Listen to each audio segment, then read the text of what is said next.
We're back. Fair usage. Fair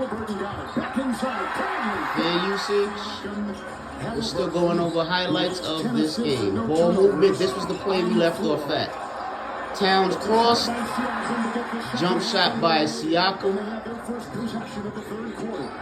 Horrible pass. Right there. Why is Brunson trying to do a cross-the-body pass all the way at the three-point line to a cutter? Why does the cut start that high up? You're about a three-point line. You should be cutting around the paint baseline. Why are you... The most dangerous pass in basketball to do is the cross-body, cross-court pass. That one wasn't cross-court, but it was cross-body. And there were two men there. There are two pacers there, man. Like, why would you try to force that in? Is this similar to the hard pick and roll? Similar to the hard pick and roll with Cat earlier, where he tries to force it, where I think not Nesmith, Nembhard was already in front of Cat, unless you were gonna like phase the ball through him. You're gonna night crawler the ball through him. There's no way Cat was getting that, man. Ugh, just bonehead plays, man. All right, game is still manageable. Oh, wow. No one in sight of Turner, a shooter. No one in sight. And that's Mitch's guy. All right, let's see. Bridges. Towns. That's a good play by Towns. Let's see. Right, fair usage. Fair usage. Oh, wow. Again, the Knicks are losing these guys because the Pacers stay moving. All right. Good rebound by Mitch. All right. Very close game here. 5 point. Oh, that. Halliburton's lucky he got away with that. That was a bad pass, man. But good job.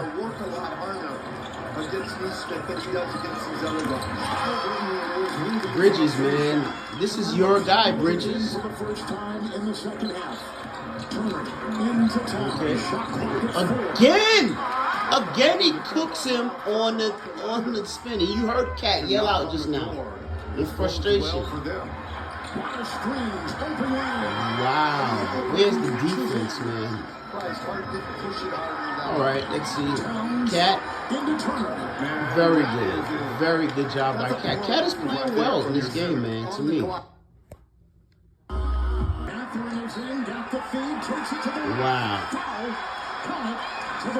Mathurin right down the lane. Let's see. Obi moves the ball. Oh, wow. Well, what are you going to do about that? I mean, you're not expecting Halliburton to hit a shot that deep. Second game in the road. The Knicks have done a good job of slowing the game down in the second half. How do you make sure the fourth quarter is at your pace? Well, we just got to keep as much intensity, force, keep our crowd into it, tempo as possible. Our game, very intense. Both teams going hard. It's great competition. Thank you, Coach. See Shamit, second game in a row. Good things happen when he's in the game. Should have been in the playoffs. Again, that's on Tibbs. On Tibbs. Ooh, nice move by Siakam. That's just great hop step by Siakam. Beautiful ball movement. Again, we got mentioned there to stop dribble penetration. Terrible shot. It went in, but that's a bad shot, man. Bad shot by Anunoby, but it went in. Make sure to let Coach Thibodeau know Again, the Knicks, that he was man. comfortable and that he supported his decision. He told me, I cannot. It seems like the Knicks have just constantly been fighting from behind in these series, man. Ridiculous, man. All right, let's see. Got it down to 9. Again, OG gets cooked by Siakam. All right, let's see. Here's Bridges. On the screen, on top, Brunson. Okay, Brunson. Let's see. Good spin. Shoot that, Mikal. Good job, Mikal. He sticks one. 6-point game. Good job, Mikal. Okay, Knicks at 6 points. Halliburton leading, driving. Bridges. And the Bridges. clock is short. Here we go. Goes on top. It's tapping for 3. Wow. Obi with 45 seconds. And let me just say this, man. For Obi to do that against Tibbs, who, if you guys remember, Knicks fans, a couple years ago, he was caught on a open mic. This was after they lost to the Miami Heat. Another series which Tibbs lost to a lower seeded team. Was horribly outcoached in that game to me. And did the same thing he's doing in this series. Refused to play his bench and the players off his bench. He refused to play Obi, and Obi got fed up and actually cursed at Tibbs, got at Tibbs. And they had to hold Obi back. And you hear Obi saying, what the F is wrong with you, Tibbs? I remember that. As much as I dislike the Pacers, I always been an Obi Toppin fan. Love him and I always support Obi. I just don't know what I'm doing against my team. But you know that had to feel great for Obi. You know that had to feel very satisfying. So, clutch bucket. Too much Pacer movement. Too little Nick movement without the ball. Too much pounding. Boneheaded plays trying to force passes when the defender's right in front of the player. Makes no sense, but let's just keep on. Let's watch the end. Here's the first. Look at that. Look at that. Look at that. 32 points, 12 rebounds, 15 assists, 0 turnovers.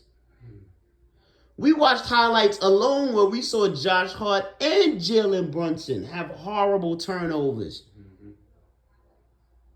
Ugh. One trying to do a cross-the-body pass to a cutter, cutting at the 3-point line. What are you going to do with that? And why are you giving the ball up there, Jalen? It's ridiculous, man. Easy to spot. Easy to spot. And then Hart trying to force the ball in to Cat on a pick and roll where it was not there. But you know why Hart tried to force the pass? Because he is not an offensive threat and he's scared to shoot the ball. Part of the pick and roll is if the roll is covered, the man with the ball has to take the shot. Hart has to work on his game. He has got to become a threat, man. Because I tell you what, all 5 of these Pacer players are an offensive threat. They may not be as gifted offensively as some of our guys, but they are all an offensive threat. All of them. Nesmith can hit that shot. Nembhard can hit that open shot, that little mid-range shot. Halliburton can. Although he's streaky, listen, that is an incredible playoff line stat. Just think of that. Look at that, ladies and gentlemen. Look at that. 32 points, 12 rebounds, 15 assists, 0 turnovers. The player in charge of guarding him or trying to slow him down was Mikal Bridges. The player in charge of trying to slow down Pascal Siakam, who had 27 points, was OG Anunoby. We got OG and then Bridges, not only just to play against the Celtics, but to be wing stoppers. That's why we gave them the nickname Wingstop. They have not stopped anything, man. Mikal in this series has been horrible and streaky. OG has been, he had a great game tonight, but his defense has not been anywhere near where it should be. I mean, just and look at Halliburton is, at least he's not doing a choke sign. He's at least conducting himself like a professional after this. performance. He's also got 4 steals. Let's not Wow. forget that. 130 points. The second time the Knicks defense has given up 130 points in this series. Disgusting. And look at them. They're like, yeah, we should win this game. We should win this. When did you know tonight was going to be different? I was just trying to be aggressive, trying to respond. I felt like I let the team down in game 3, so it was important for me to come out here and just make plays. Horrible. And, guys put me in a position to make plays and Horrible. trying to play my game. And, man, it's a big win for us. Did Dad in the building have First anything to do with playoff that? history. Hell yeah. Yeah. I'm glad Pops in the building, man. Makes it that much more sweet. Yeah, hit a little Look bit. at that, man. We also found Mikal out late you're just the on second him. player And he ever fouled to have him. a 30-point triple-double with no Bridges turnovers. lays off It's of him. incredible. This is the After most he proud hit of all you. those threes. Probably my AU Ridiculous, coach, man. he always just used to tell me, take care of the ball, don't turn it over. So he'd be proud of me because I rebounded. I never rebound, so he'd be happy for that as well. Never say never. Yeah, exactly. Now you have a chance to close out on the road in New York City. How exciting is that just possibility, and how do you keep the team focused enough to do it? Yeah, I'm excited about it. It's going to be a lot of fun. That's a tough environment Fair to play usage. in. So we got to be ready. And Fair it's just usage. one more game. Take what we can from Reviewing this, this get better at, what we lack awful tonight, game. and be ready to go in game 5. We'll see you there. Yeah, Thanks, appreciate sir. it. All right. I'm going to be very quick with this, and we'll post something prior to game 5, which could very well be the final game of the season for the New York Knickerbockers. Number 1, you give up 130 points to a team twice in a series. And I'm going to look up, the next podcast we do have, I want to look at the Pacers scoring averages and everything. But 130 points twice in a series is I don't care if this team is the best offensive team of a generation. That is despicable, man. 7 turnovers amongst the big 3 Nova guys, Mikal, Brunson, and Hart. And it might even be more than that. I think it's more than that. Hart had like 5 turnovers for the game. One of them we saw, that horrible decision on the pick and roll. And I'm telling you, that happened because he's scared to shoot the basketball. He's trying to force in passes on breaks. He's pulling up instead of attacking the rim. He's waiting for guys to get back instead of taking the easy mid-range jumper because they're laying right off of him and sagging in the paint to stop the drive. He's not even shooting the mid-range, man. I mean, Cat's offense is great. It's just, and I'm not even going to kill Cat too much, but you got to put a hand up, man. Listen, Siakam, I expect Siakam to cook Cat. Siakam has very good post moves. I don't expect Turner to be cooking Cat now. When I think of great post moves, I don't think of Miles Turner, man. He has some post game, but I just think the Knicks defense has been horrible, man. It's been horrible, man. Pascal, we got OG getting cooked by Siakam. Where is Mitch? It's to the point I don't want OG anywhere near Siakam. I just want Mitch on him. And if it's a switch, call that switch out and get Mitch immediately back to him as quick as possible. I don't want OG on Siakam anymore until he can prove he can hold him to a bad game, man. And for Mikal Bridges, this was a wretched game because Tyrese Halliburton was your primary cover for this game. And he cooked you every which way but loose. You let him shoot multiple threes with airspace before he decided to pull up. You let him blow by you. I mean, and if you're going to give up that many points, dude, you got to at least bring the plus minus back down by scoring and attacking your matchup, man. These little dribble around and pull away, fade up, fadeaways, man. Attack the rim. Go to the rim. Attack the rim. Mix your game up. At least Cat mixes up his bag. That's why he's able to score like that. Kel could do the same thing, but it's like either he'll drive and then do that little step back fadeaway, or he'll pray and hope that somebody gets him to pass on a break or passes him the ball for a 3-point shot. It's like, Kel, attack, drive, bro. Make that consistent, not just a once or twice a time during the game, bro. Make that a consistent. And finally, Jalen scored 31 points, 5 assists to 15 for Halliburton. 15 or 12. He did that. Oh, God, man. I mean, how do you... You're not going to... When you're the point guard and you have only 5 assists in a basketball game, it's very rare that your team is going to win. Jalen Brunson had 43 points in game 1, but he had like the same number of assists, like 5 assists. The Knicks lost that game.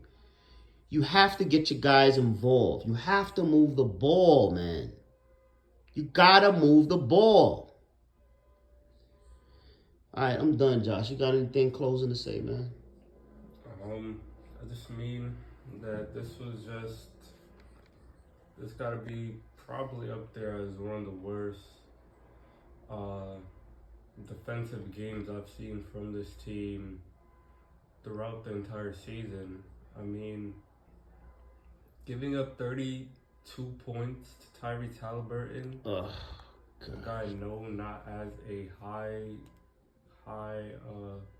point scorer, a guy who averages around like 20, 23, 25 a game. Yeah. Like, allowing him to get to 30 and have 15 or 12 assists and rebound the ball like that, it's like you really wonder where the rest of them were this game. And like you said, Mikal Bridges, he cannot get through a screen. And this has just been consistent. Like, he can... Say it again, son, like, so these people hear you. Mikal Bridges, he just cannot get through a screen. I don't know what it is. He's always getting caught behind it. He's always getting caught on the screen. Yep. Like, excellent point, son. Excellent point, man. We brought him here to be that defender that could get through these screens, that could stay on their matchup. Man-to-man defense. Man-to-man defense. Whatever happened to that in this NBA, man? Whatever happened to that, man? I mean, this has just been like, this has gotta be just like you said, one of the worst, offensive games I've seen from them. All the interior scoring. We put Mitch in the starting lineup to stop that, man. Mm-hmm. Look at that starting lineup. Out of the 3 of those players on that top Knicks lineup, 3 out of the 5 of them, 3 of them are supposed to be defensive stalwart guys, ball stoppers, got lockdown defenders, man. And the end result is 130 points. And the bench, this guy finally played Precious. I think he finally played Precious Achiuwa. Precious Achiuwa should have been played. We needed to stop these guys just waltzing to the basket, man. Mitch is starting for the first time all season. He's going to get tired. We need another big man that can patrol the paint and paint protect. Precious has been rotting away on the bench. Before game 3, Shamet was rotting away on the bench. DeLon Wright, who we got in a trade before the deadline to be a wing stopper, an extra wing stopper, someone to lock a guard down. A potential Halliburton rotting away on the bench. While Tibbs, stubborn, never wanting to listen, arrogant at times, because you bring up a move he did, he's going to immediately tell you what you don't know. Now he knows everything and how he puts the numbers through in the processes. The Knicks starting lineup was universally, the logistics and numbers said it was bad. Universally, Tibbs was criticized for not playing his bench. It was to the point, you remember this, Josh, where Mikal Bridges even put it out in the papers with the reporters that these guys need to play. We're getting tired. It's a lot of minutes. And they talked to Bridges internally, and Tibbs brushed it under the rug, but he did not listen then. When you win a championship, you win it as a team. It's not just a core four that does it. You need a solid bench to win. You need teamwork. Your bench needs to be getting the reps in the playoffs, not coming in a game 3 for the first time out of 3 rounds of playoff basketball. Mitchell Robinson should not be starting for the first time in game 3 in the 3rd round of playoff basketball.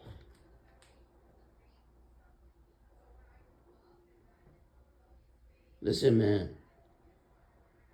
I listen. I like Tibbs. I appreciate everything he's done for this franchise. He's turned this franchise around from a doormat to winners. But I mean, I'm gonna be very honest with you. And maybe I'll feel differently tomorrow. I don't know if you win a championship with Tibbs. I just don't, man. I think against the top name coaches, he always gets out-coached. I don't think Joe Mazzulla's a top coach. I think he won because of talent and because of the injuries that the Celtics had with the teams they faced on their way to the title. Listen, I thought this Pacer team was kind of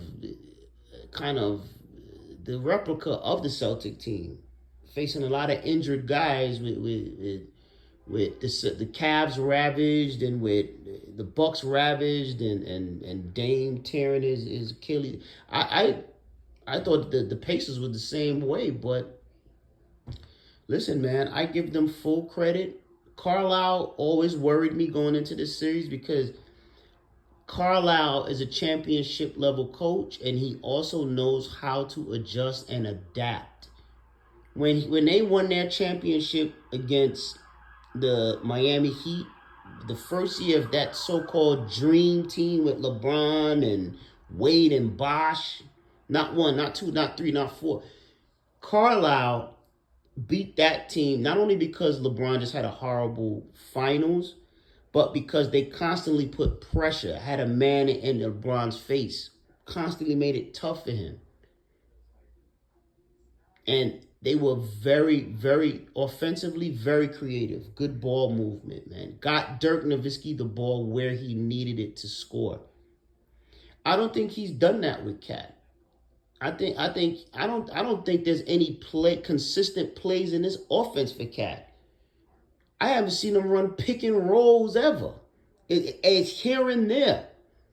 Here and there. I rarely can remember in recent times seeing Brunson run a pick and roll for Karl Anthony Towns. Not in the playoffs. I haven't seen it in the playoffs, man. Which is a joke. You got the best shooting big man in the NBA, and you don't run pick and roll, pick and pop, nothing. And that can roll to the basket. That's very good at it. I mean, both are threats. So you got to pick your poison, and they don't run it. They don't run that consistently. It's not a part of the offense, man. Mikal Bridges only has the one play that they call for him. OG Adenabi. Hope you set a pick and then hope OG could drive, or you just shoot the 3. OG went for OG went for a stretch where he was averaging 21 points and was one of the top players in the NBA when Brunson was out.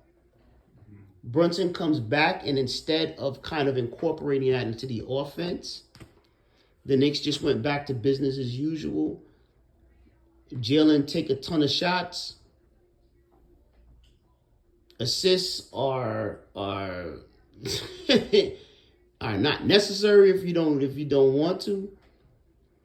I just think that they may need a voice to demand Jalen Brunson to move that basketball, get guys involved. They may need a coach to demand offensive efficiency and not this pound and pound and pound and just ugly offensive basketball where the Knicks are bailed out by these long threes, man. I just think they may need a new voice. And the very thing Tibbs is supposed to be great at, this team sucks at. 130 points. He's supposed to be a defensive guru. That's what I know this man to be. He comes from the Jeff Van Gundy tree, man. Nick. The Knicks that I know, the Knicks that I have followed since 79, when we are at our best, we are very good defensively. That is at the core of the Knicks when they're good. 130 points given up twice in a playoff series is unacceptable. It's not championship, not by any stretch of the imagination. And I don't want to hear the Pacers. This ain't the reincarnation of the Showtime Lakers, okay? All right, Halliburton ain't Magic Johnson. There is no James Worthy on that team. There is no Kareem. So I don't want to hear. I don't want to hear it, man. I don't want to hear it. He's not even good at that, man. Yeah, and I'm ranting. I'm pissed. I'm not happy at all. I picked Knicks in 6 because I thought they would be able to gut this win out, man. That's what I thought. Now, all bets are off. You asking me for a prediction? I don't know. I really, sincerely don't know. They play like this, they're going to get blown out in the Garden. And all those wonderful Knicks fans that are spending $800 to sit in the nosebleed seats and don't, you ought to be ashamed of yourself for doing that, bro. Ashamed of yourself for doing that, man. Ashamed of yourself for doing that, man.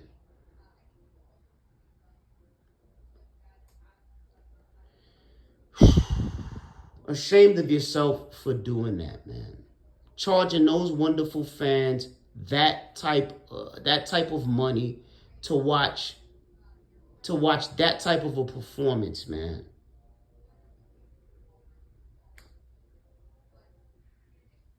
Unbelievable, man. Unbelievable, man. Let's hear this guy. Fair usage. Start at 30. Yeah, I mean, we didn't end that how we wanted. Like I said, it was 64-64. But a little over a minute, I think it was. And we let them get, it was a Halliburton 3 and a layup. So it was just, you got to end the half off better. Probably could have communicated a little better. Got back defensively in transition. The big thing. And then, started the third. Obviously, they came out aggressive. You knew they were going to. We got backs against the wall. We just got to make sure we fight out of it. End of the day, the turnovers. Awful. Yeah, sure. It's tough to win against a team like that. Who turned those turnovers to points. I had like 4 or 5. Just bad, just stupid turnovers. And Honestly, I think he made those turnovers because he's still hurt that he's coming off the bench. When you come off the bench, when you had your starting position, your starting role, you overcompensate, you overdo it. You tend to try to make that extra pass. You try to thread the needle. You try to do a little bit more with hopes you could get your starting job back, or to prove that the coach was wrong for benching you. When Cat went off, I think that was Cat in game 3. It was Cat telling Tibbs, don't you ever bench me in the 4th again. I think that's in the back of Hart's mind, and I blame Hart for the bad passes, but I also blame Tibbs for pulling this nonsense in game 3 of the NBA playoffs, the Eastern Conference Finals. You had the whole season to get this established, along with the pick and roll offense with Cat and Brunson, along with getting the bench more reps and acclimated, along with the beginning of the playoffs up to this point with playing guys, giving guys, the bench guys run, man. Think about how Cade Cunningham killed us in that first round. Don't you think Dylan Wright could have been a good guy to play then? Couldn't he have been good? We were running Campaign left and right in that series. Campaign cannot defend, man. He's not a floor general at any sense of the imagination. He's a streaky guy that hits threes, and even the threes look ugly. We had this guy Dylan Wright on the bench who's played in a championship already. Won a championship with the Bucks, knows how to play. Well, correction, I believe he did. But we got him for that. I believe he did. We got Wright for those type of situations in the playoffs. We play him. I still can't get over that, bro. We played this guy in game 3 after we're down 0-2. We couldn't have used him or Shamit game 2. Go ahead, Hart. You know, that you can't. Let's just end this out. Go ahead, Hart. Fair usage. Easy baskets that lead the momentum. So we had to be more careful with the ball. You know, starting with myself, and we know we got to do that. I don't know, whatever next game is. Josh, what can you say about what Tyrese Halliburton was able to do out there tonight? Yeah, he played a good game. Josh, I know how easily the series could be 2-2, and I know the narrative would be different if it was. I'm curious, just the team that you guys kind of thrive, obviously, in these late game situations and the comebacks and stuff like that. But with a team like the Pacers that just play so up tempo, and with what you guys have said all postseason about the importance of 48 minutes, the decision making and the pressure to kind of have to make the right decision, to make right rotations, 48 minutes at this pace, is it any different for a team like you all that have to do that? I mean, I think it's different. It's difficult for any team. You know, obviously they, you know, you can stop one action, then it's the next action, and then it's the next action. And, you know, if one domino falls, or, you know, a couple times you play good defense and, you know, my man, you know, made a back cut, he got a layup, and, you know, that's one person's mess up, you know, mess up the whole possession. So, you know, obviously they're running good stuff, but we have to make sure that we're physical, locked in, and just making it tough for them. You guys have obviously been a resilient team all year long. Just what's the message down 3-1? Going back on that game from? Yeah, I mean, we're going back home. I never known this team to quit. That's not the character and guy that we have in the locker room. So obviously our backs against the wall, but you know we're competitors, and we're going to bring it until the series is over. So obviously we're disappointed with the position that we're in right now, but you know we don't quit. Play hard. Oh gosh, you know what you gotta hope for, Josh? You gotta hope that, and I was telling Josh Hart, but also my son Josh, you gotta hope that this Knicks team can pull off what the 95 team did. Win your Garden game by any means necessary. win in Indiana, and bring it back for an opportunity at the Garden. That is a huge task. That is a huge task, man. I love my Knicks. I try to support, but I'm not a head in the clouds Knicks fan by any stretch, man. The way they're playing in this series, I don't see it. I do not see it, man. I can easily see them getting smoked in the Garden. I can see them losing in the Garden by 10 going away in the final quarter.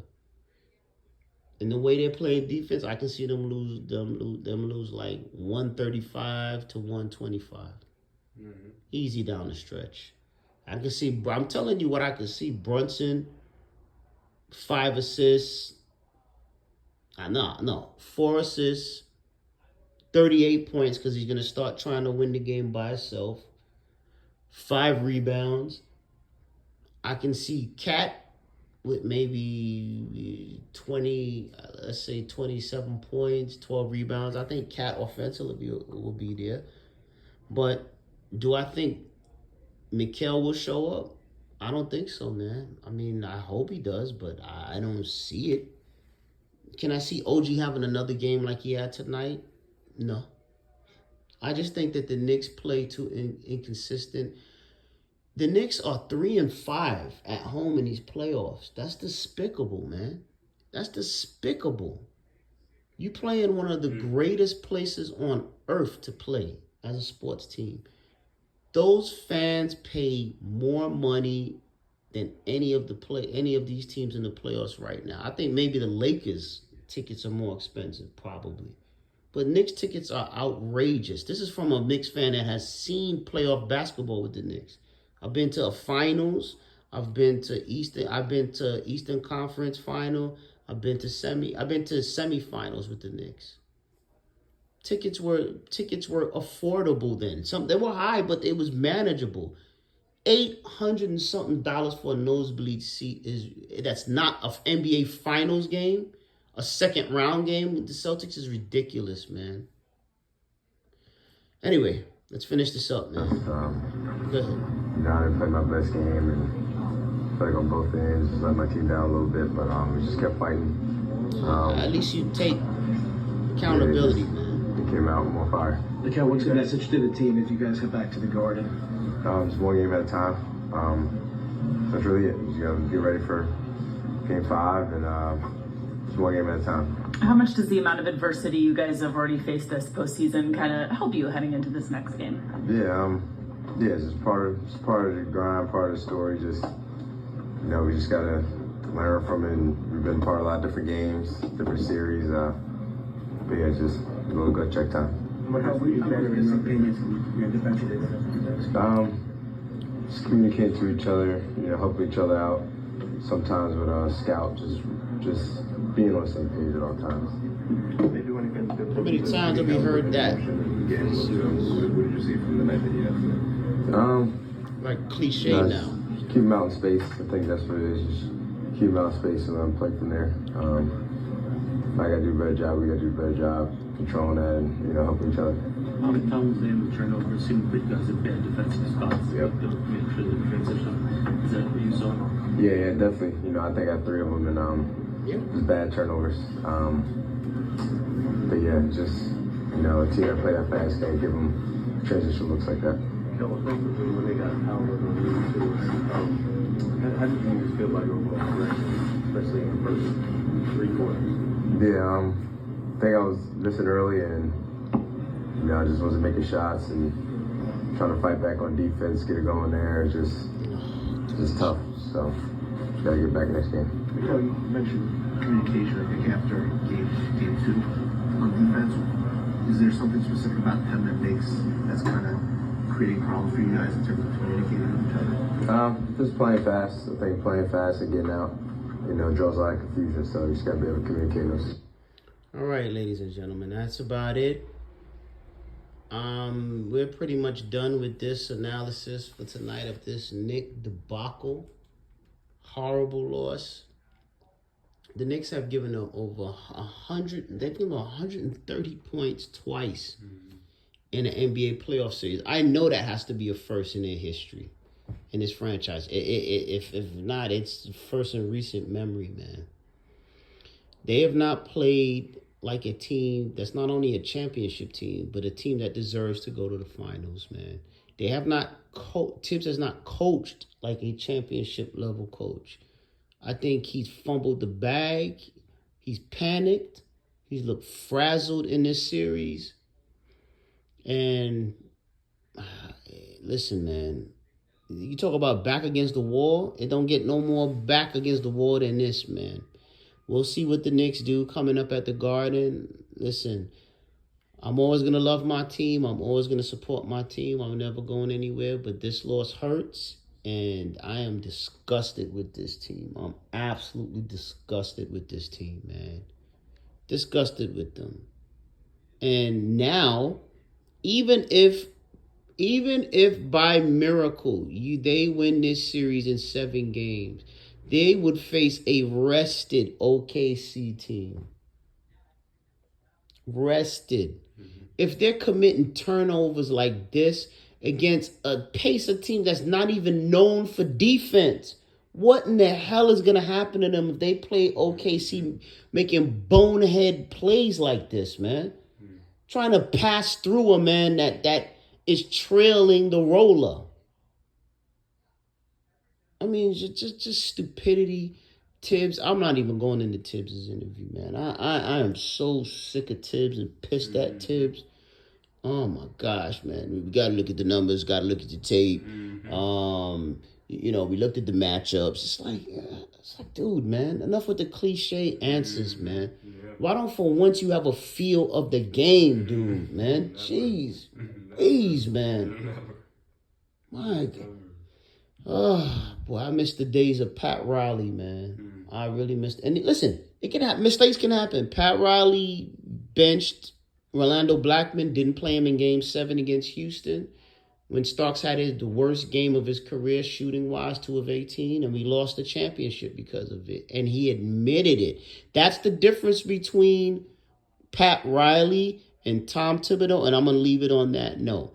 Pat Riley, it was years later, but he admitted that was a mistake, the worst mistake of his career. So I will give him that. But that's a great coach where you can come to grips with your mistakes and not be afraid or ashamed to admit that.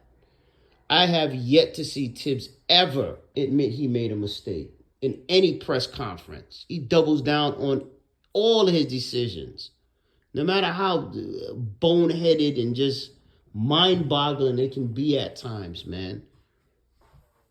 Like doing lineup changes and finally playing your bench in the 3rd game of a Eastern Conference Finals when you're down 2-0. 2 of the losses are at your place. You not only lost home court advantage, you put yourself behind the 8 ball after the 2 games. This guy then decides to make moves, man. All right, that's it, ladies and gentlemen, from Fan Pros. This is Elo, Josh. We'll talk to you soon. We'll look at this game coming up and give you analysis. Prediction-wise, man, I don't know, man. I could say they'll win it and push it to 7, but if I'm going with my head, man, I could easily see the Knicks losing that game. I'm just being honest with you. I'm going to sleep on it and I'm going to do what Tibbs does. I'm going to look at the tape. We'll talk to you later, man.